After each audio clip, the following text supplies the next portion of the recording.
Hey, what's going on, y'all? I'm back with a new video. It's been a minute.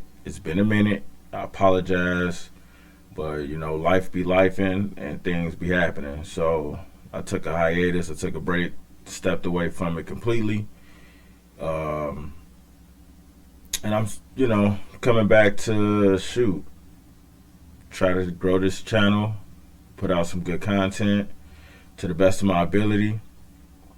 I'm not trying to be long-winded. But I hope everybody's good out there. This year, it's pretty much over in 5 days, so I'm happy for that. It's been a rough year. It's been a rough year. Not for just myself, but for y'all watching. I'm sure y'all had a rough year. Y'all probably had some good years. If y'all had something good happen to y'all in this year, comment below. Let me know what's going on good in your life. Hell, if you had something bad happen to you, disclose that, so you're not dealing with it on your own. You're not battling it on your own. But with all that being said, do have a new video. Do got a new video. And yeah, shoot, we about to get right into it. I'm a little rusty on this recording again because I haven't been on. So yeah, y'all got to forgive your boy on that one, man.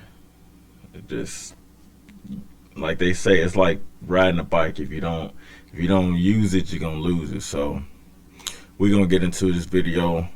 I have not watched it. I know it say like 5 seconds, whatever. I was trying to get my settings correct. So I did a little testing. So we're gonna get into this video right now, and yeah, let's see what happens. July 26th, 2022, 9:46 p.m. A surveillance camera at a community center in Georgia captured a seemingly ordinary moment. A 16-year-old girl standing and talking to a man in a police uniform just a few hundred feet from her home. She had no idea she was being watched, and she had no idea that this grainy footage would become the last confirmed sighting of her alive. What? No. Alive? Damn. Happened in the next few minutes would shatter a family, expose a dangerous... Wait, whoa. Why he in a... That's like his personal vehicle. He in a police outfit. But dude look like he in his own car. That is crazy. Predator hiding behind a police badge, and proved that sometimes the very people who swore to protect us are the ones we should fear the most. Because the person who abducted Susanna that night wasn't a stranger lurking in the shadows. He was someone the community trusted, someone who patrolled their streets, someone in uniform with a legally carried gun. This is the story of how a police officer became a killer, and how a family's worst nightmare became a community's shocking reality.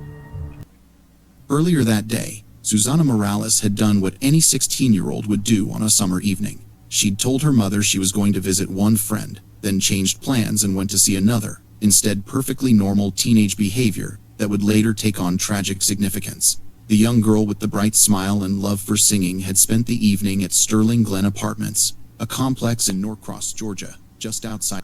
You might think that they had to get a specialized degree that took 6 years of college, but many entry-level positions in this Atlanta.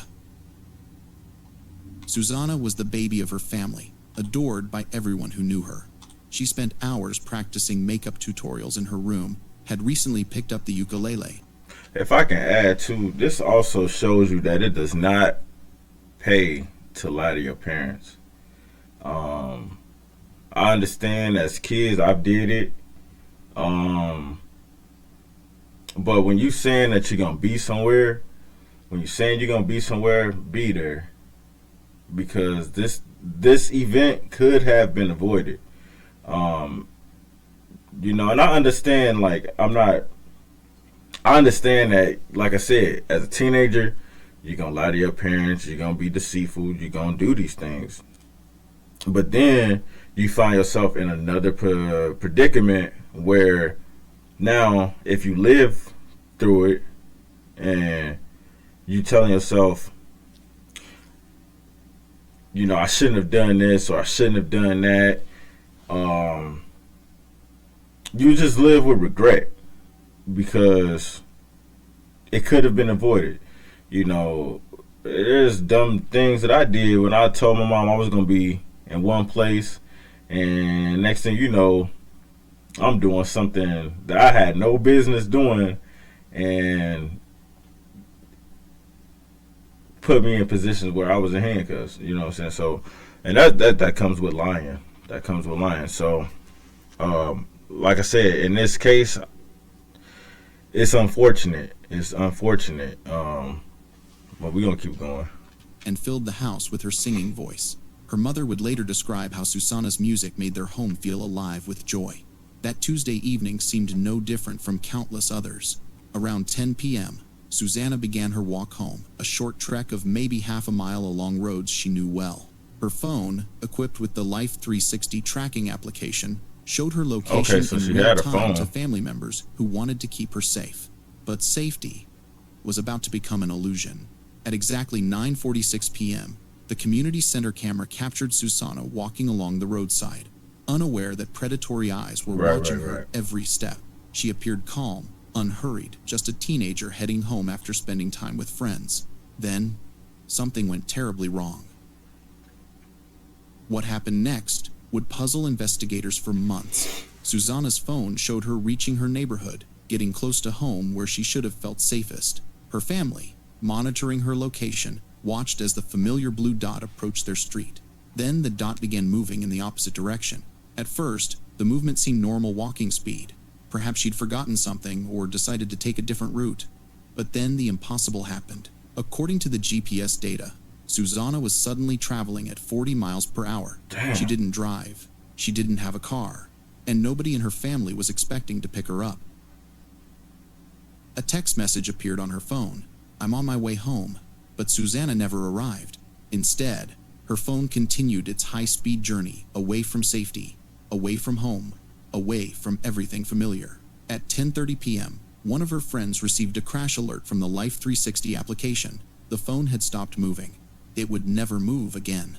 Susanna's family began searching immediately, driving the streets, calling her name, hoping against hope that this was all some terrible misunderstanding. But when dawn broke on July 27th, their daughter was gone. Meanwhile, just a few miles away at Sterling Glen Apartments, a 22-year-old police officer named Miles Bryant was going about his evening routine. Bryant worked as a courtesy officer at the complex, a position that gave him reduced rent in exchange for patrolling the property and keeping residents safe. He was also a sworn officer with the Doraville Police Department and served in the National Guard. To his neighbors, his colleagues, his superiors, Miles Bryant appeared to be exactly what law enforcement should represent: dedicated, conscientious, always willing to help. But appearances can be devastatingly deceiving. The next morning, July 27th, Bryant contacted police with a concerning report. His service weapon, a Glock 19 pistol. Dude ass is a freak, bruh. He a sexual deviant. I'm not. In some cases, you can stereotype to the best of a person, how they walk, how they talk, how they act. If they are, you could tell somebody that's in that community by how they appear, how they dress. You know what I'm saying? And then in this case, you really couldn't, because he was dressing like he was an officer. He was dressing like somebody who upheld the law, So I'm not saying all the time you can tell that somebody is what they may appear to be hiding. In this case, it was just a matter of time, but I'm pretty sure somewhere there is a pattern of signs that show that he had those tendencies, is what I'm getting at. Had been stolen from his vehicle. Someone had broken into his truck overnight, he claimed, taking his holster and gun while leaving everything else untouched. The timing was remarkable.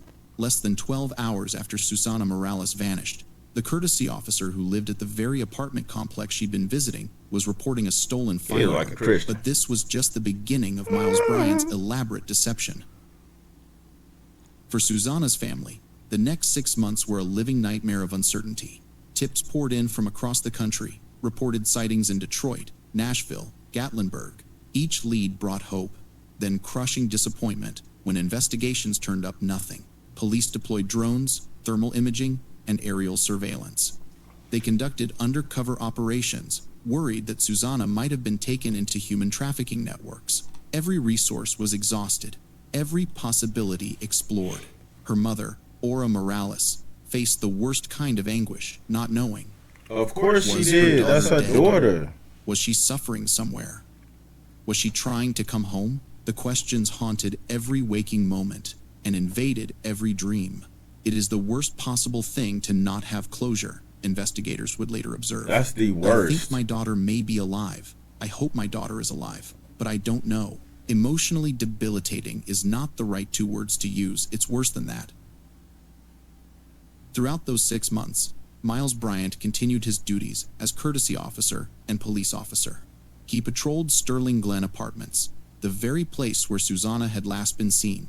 He carried himself with the same professional demeanor that had earned him respect among colleagues. No one suspected that the person helping search for the missing girl So this might be man, the very person who knew exactly where she was. the whole time was actively, what can I say? He was actively chasing her out, in the lack of words and the lack of, I don't know the right words to use for it, but he was watching her. He was watching her, and you know, he's a predator. He's a predator. He was a person that was given trust and power, and ultimately he decided to use that power and mistrust for his own personal reasons. Whether you black, white, Asian, I really don't give a damn. You know, when you put in a position to pretty much be over people, there's a conduct how you supposed to handle your thing, how to handle, engage with the public. You know, and in this case, he was like, okay, he was given that power with the wrong perception in his mind. If I'm using the right words, his motives wasn't the right reasons. February 6th, 2023, 6 o'clock in the evening. An off-road enthusiast was exploring remote areas near Drowning Creek Road and Highway 316 in Decatur, Georgia, more than 20 miles from where Susanna had disappeared. What he found changed everything. I bet. The I victim's bet it did. remains, tragically decomposed, found across the forest floor. No clothing, no fibers, Wow. no forensic evidence remained. Just the evidence of time passed in the Georgia wilderness. The medical examiner would later determine that approximately 95% of Susanna's remains were recovered, but several parts were missing, and without soft tissue, determining cause of death proved impossible. The lack of clothing indicated foul play. People don't simply die without clothing in remote woods without criminal involvement. For investigators, the discovery was both heartbreaking and challenging. They finally had answers for Susanna's family, but they also had a homicide case with precious little physical evidence to work with. That's when they made a discovery that would crack the case wide open. About 100 feet from Susanna's remains, investigators found something that should never have been there. A Glock 19 pistol, abandoned on the forest floor. It hadn't been buried or hidden. It looked like it had simply been dropped and forgotten. When they traced the serial number, the results were shocking. This was the Bingo. same weapon Miles Bryant had reported stolen on July 27th, the day after Susanna disappeared. The same gun that had supposedly been taken from his truck by unknown criminals was now sitting in the woods where a murdered teenager had been found. The odds of this being a coincidence were astronomical. Investigators immediately focused on the courtesy officer, who had seemed so helpful, so concerned, so professional throughout the search for Susanna. They were about to discover that Miles Bryant had been playing an elaborate game of deception from the very beginning. Detective Carter approached Bryant carefully. They needed him to talk, to explain the inexplicable connection between his weapon and the crime scene. But they also had to Right. be strategic. Revealing too much too soon could cause him to stop cooperating entirely. Bryant agreed to come to the station for what he believed was a routine interview about his role as courtesy officer. He had no idea that investigators had already begun unraveling his carefully constructed lies. "We're literally talking to everyone here," Detective Carter explained casually. "We're just trying to document everything. We got no leads, man. Hopefully with your being in the know, with everything going on with the complex, we can maybe put some pieces together."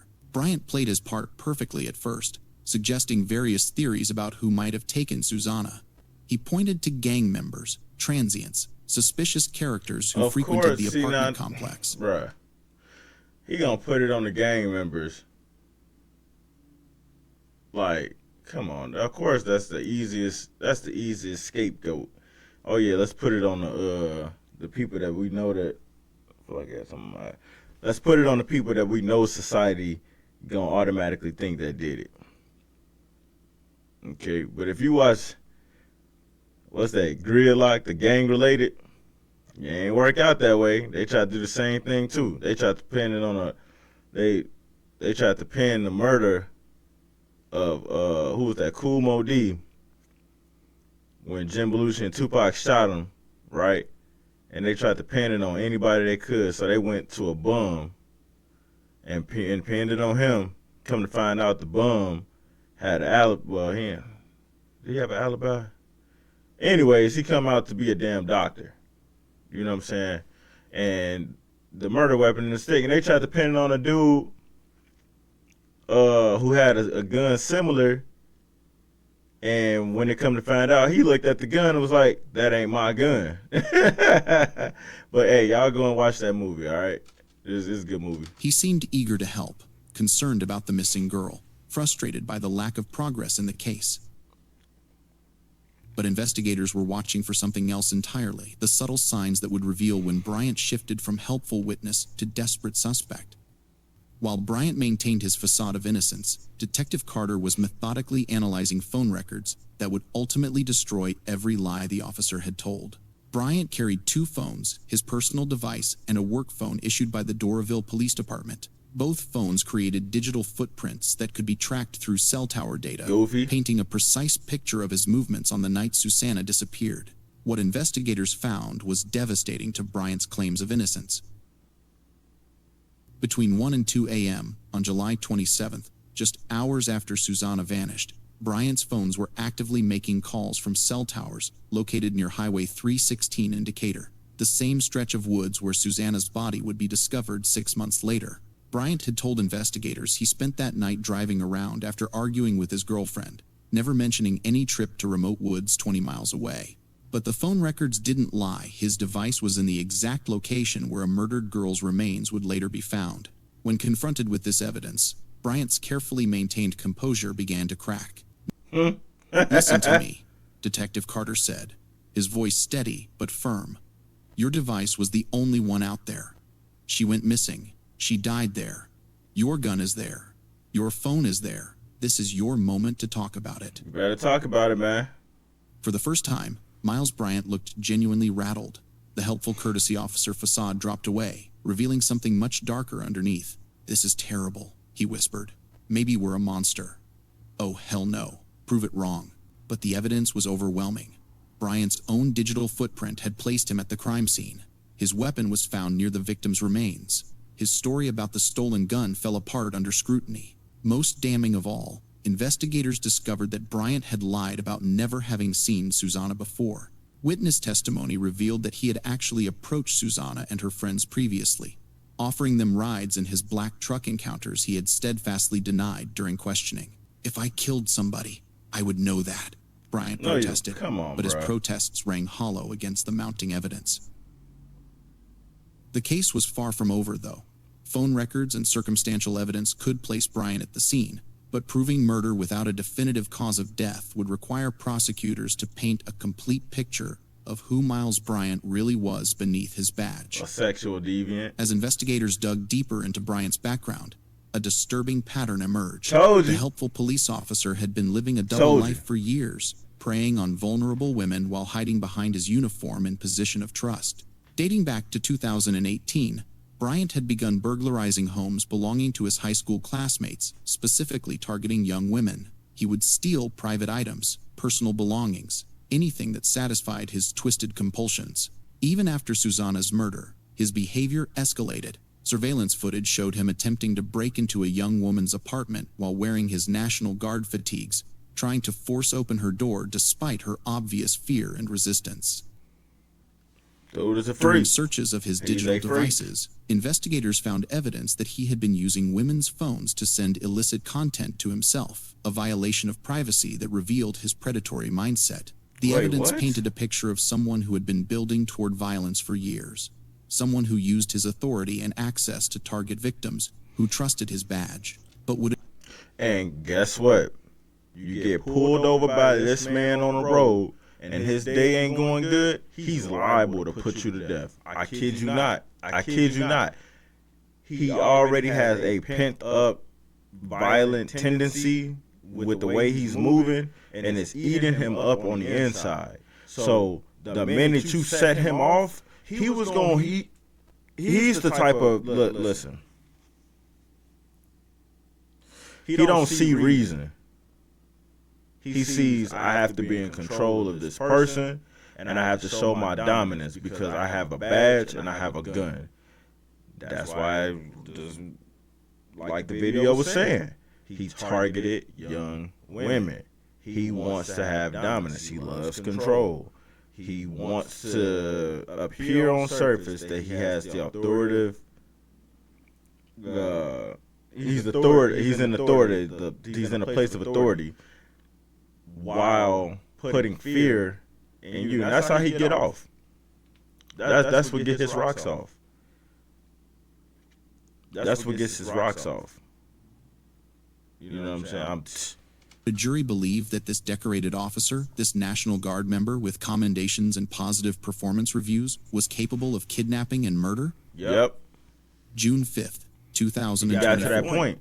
Almost 2 years after Susana Morales was taken from her family, Miles Bryant faced a jury of his peers in a Georgia courtroom.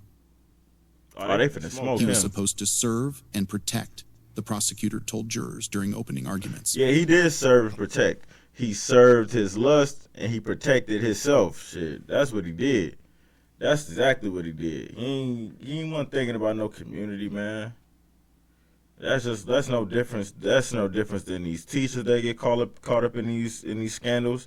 That's no different than priests that get caught up in these scandals. You're placed in a position over people, and what you do is you weed out the ones you know is stronger than you mentally, who will say something, or you find the one and you go to the ones that are weaker because they lack something or they're looking for something. That's what they do. That's what they do. He is one of the people that we should trust to enforce the law, somebody we should hold to a higher standard, but he didn't do any of those things. Instead, he abused the law, and he used his badge and he used his position to satisfy his own predatory impulses. The prosecution's case was built on circumstantial evidence, but it was overwhelming in its totality. Phone records placed Bryant at the crime scene. His weapon was found near the victim's remains. Witness testimony proved he had lied about never encountering Susanna before. Most powerfully, they presented evidence of his pattern of predatory behavior, the burglaries, the attempted break-ins, the escalating violence that had culminated in murder. He is a cop who turned into a killer, prosecutors argued. The defense faced an uphill battle. Their strategy... Hell no. He's a silent killer that became a cop. That's what it was. He was already in the army. Y'all got the wordplay backwards. He was a silent killer who became a cop. Silent killer who became a cop. Focused on the lack of direct physical evidence. No DNA linking Bryant to Susanna. No definitive cause of death. No eyewitness to the actual crime. You don't have to like my client, defense attorney admitted to jurors. And in fact, at the conclusion of this trial, you're going to think that he is the most callous, uncaring coward that you have ever seen. However, he is not guilty. What if you can create your own Hey, website by saying, this bruh. is what I want? With Wix, you can. Suggested alternative theories, perhaps Susanna had overdosed. Perhaps she had been killed by someone else who coincidentally dumped her body near Bryant's gun. Bro, I understand when you get attorneys, but she's smoking moon rocks. Ain't no way in the world. Where's she at? Where's she at? Where's she at, man?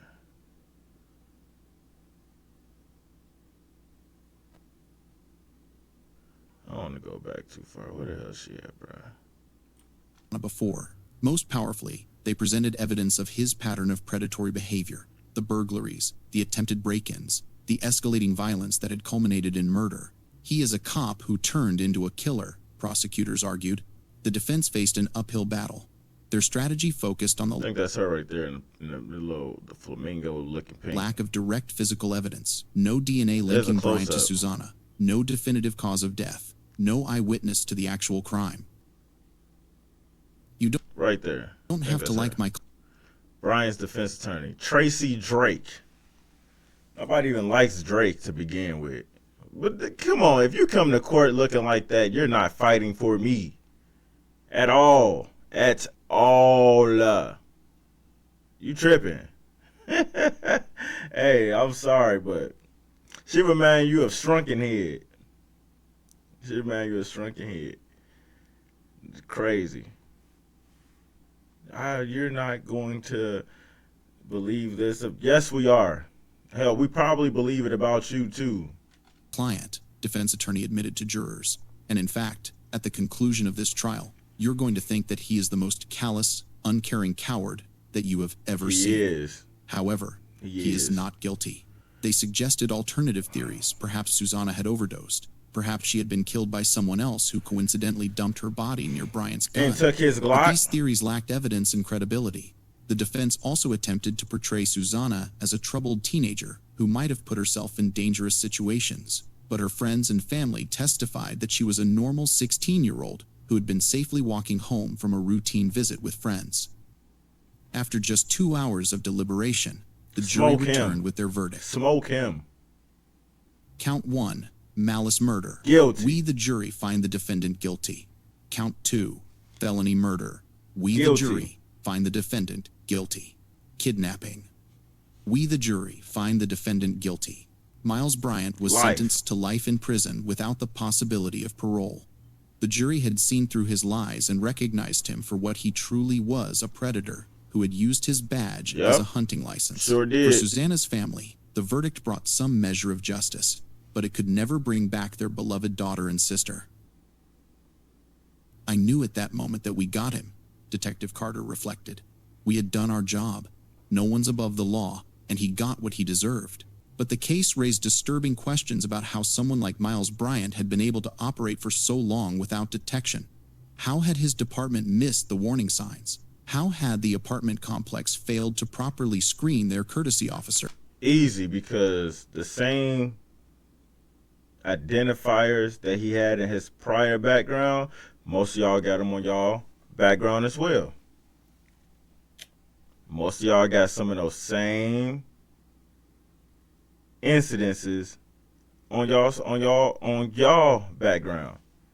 And the reason why y'all don't dig too much into it is because as soon as y'all do, it's gonna open up the can of worms on the rest of y'all. That's why it don't happen. That's why little things like that slides in real hush hush, and they don't get found out until the after fact, the aftermath. It's a lot of police. It's a lot of police. It's a lot of firefighters. It's a lot of, it don't matter if you're working at Burger King, it's a lot of people that deal with this type of disorder. And guess what? The minute you start questioning it, you open up a can of worms of getting a lawsuit or whatever, because you're discriminating, right? So you'll have people who have badges, guns, they're in a authoritative position that deal with these things. They don't happen all the time, but it's there. It's there, and in order to keep things hush hush, they know other people that have them too. But once again, They don't open up that box because now it's going to expose them. So that's why these things don't happen. Susanna's family has filed a civil lawsuit against Sterling Glen Apartments, arguing that they should have conducted more thorough background checks before giving Bryant access to vulnerable residents. Wait, Their battle it's not the apartment complex, because he was just a resident. It was the police department that they should have filed a lawsuit with, in my opinion, because you can't say that he was incompetent on paying his rent or being there. Now, if he was, I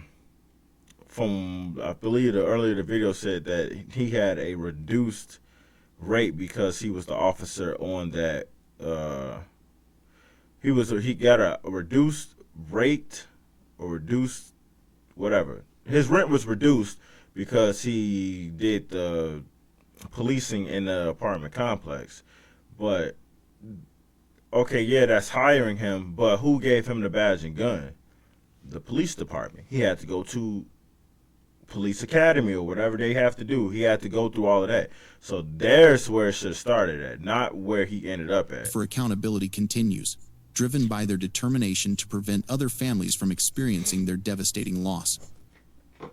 The murder of Susana Morales exposed uncomfortable truths about predators who hide behind positions of authority. Miles Bryant wasn't some shadowy stranger lurking in alleys. He was someone the community trusted, someone who wore a uniform and carried a badge, someone who had sworn an oath to protect and serve.